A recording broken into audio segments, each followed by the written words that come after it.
साल 2009 में टीवी पर एक शो आता था जिसमें मारुति नाम का लड़का लॉकेट को छूकर बाल हनुमान बन जाता था। और आज इसी शो के इंटरेस्टिंग फैक्ट्स के बारे में बताऊंगा। तो चलिए फिर शुरू करते आज की video top 7 interesting facts about Bal Hanuman.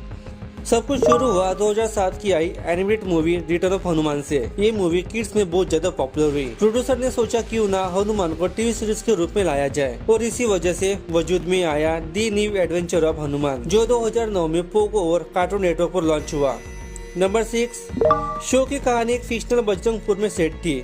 यह मारुति नाम का लड़का रहता है जो साधारण लड़का होता, जो स्कूल जाता था, जो बाकी लड़कों की तरह ही रहता था।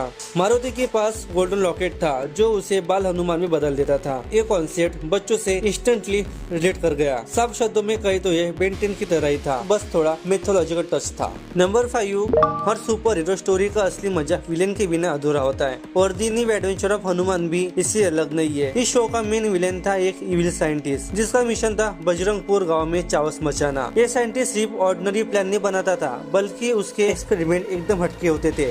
कभी वो माइंड कंट्रोल फुटबॉल के जरिए मारुति और उसके दोस्तों को चैलेंज करता, कभी रीएनिमेटेड डायनासोर स्केलेटन से गांव में डर का माहौल बनाता, और कभी एक टेक्निकल प्लान के साथ लोगों को कैप्चर करने की कोशिश करता। और इसके अलावा एक और मेमोरेबल विलेन था डॉक्टर शनि, जिसका डायलॉग था शनि शनि, जिसके डर से खुद शनि भी डरता है। नंबर 4, ऑफिशियली मेकर्स ने कभी एग्जैक्ट फिगर रिवील नहीं किया कि इसका बजट क्या था, लेकिन इंडस्ट्री के स्टैंडर्ड और सिमिलर प्रोजेक्ट के बेसिक्स पर हर 11 मिनट एपिसोड का एस्टिमेट कॉस्ट था 5 से 15 लाख के बीच में। अगर इस सीजन में 20 से 30 एपिसोड बने तो टोटल बजट होगा रफली 1 से 1.5 करोड़ के बीच में।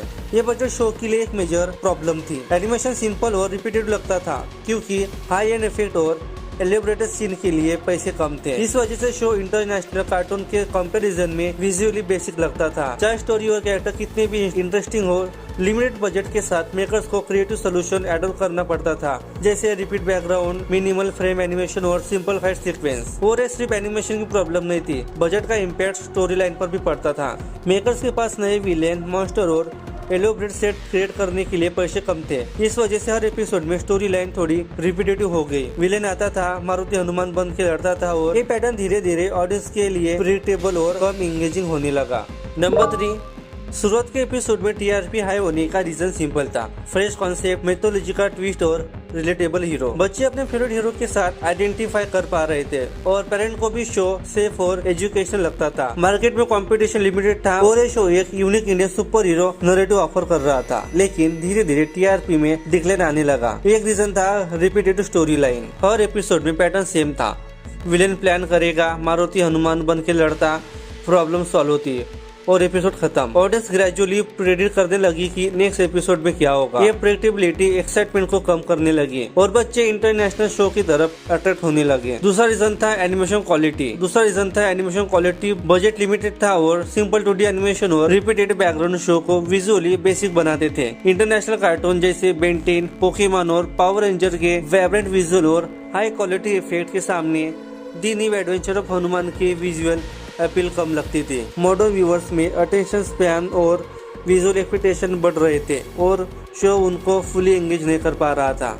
नंबर 2, इसकी साइलेंट एंडिंग का मतलब सिंपल है, ना कोई फेयरवेल, ना कोई ग्रैंड फाइनल है, बस एकदम मजेदार एपिसोड का बंद हो जाना। शो के मेकर्स ने कभी ऑफिशियली अनाउंस नहीं किया कि सीरीज एंड हो गई। ना कार्टून नेटवर्क ने, ना पोगो ने, ना कोई प्रेस रिलीज हुई, बस नए एपिसोड आना बंद हो गए। बच्चे और फैंस इनिशियली कंफ्यूज हो गए, उन्हें लगा शायद ब्रेक है, लेकिन हफ्ते बीत गए, नए एपिसोड वापस नहीं आए। धीरे धीरे सबको समझ आया गया कि शो क्विकली एंड हो गया। नंबर 1, लास्ट में बात करते हैं इसके पॉपुलैरिटी और culture impact. The new adventure of Hanuman 2009 में लॉन्च हुआ एक एनिमेटेड टीवी शो था जो बच्चों के लिए एडवेंचर और मिथोलॉजी का परफेक्ट कॉम्बिनेशन ऑफर करता था। शो ने शुरुआत में काफी पॉपुलैरिटी गेन की और टीआरपी स्ट्रॉन्ग थी क्योंकि ये इंडियन मेथोलॉजी और मॉडर्न सुपर हीरो कॉन्सेप्ट को मिस करके यूनिक एनिमेटेड स्टोरी दे रहा था। बच्चों ने मारुति जो हनुमान में ट्रांसफर होता था और इमेजिनेटिव विलेन और मॉन्स्टर शो को एंगेजिंग और मेमोरेबल बनाते थे। शो ने कल्चरल इम्पैक्ट भी क्रिएट किया क्योंकि बच्चों में हनुमान और मेथोलॉजी के प्रति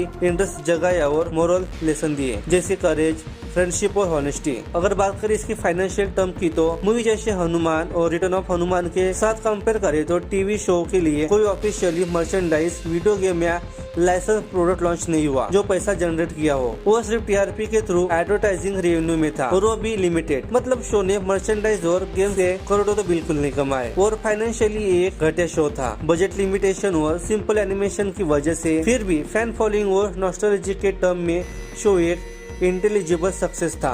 फैन अब भी मारुति और विलेन के एडवेंचर याद करते हैं और शो को एक मेमोरेबल और बिलव हीरो के रूप में याद करते हैं। साइलेंट एंडिंग और रिपीटेटिव स्टोरी लाइन के बावजूद दी न्यू एडवेंचर ऑफ हनुमान ने अपने शॉर्ट रन में पॉपुलैरिटी, कल्चरल इम्पैक्ट और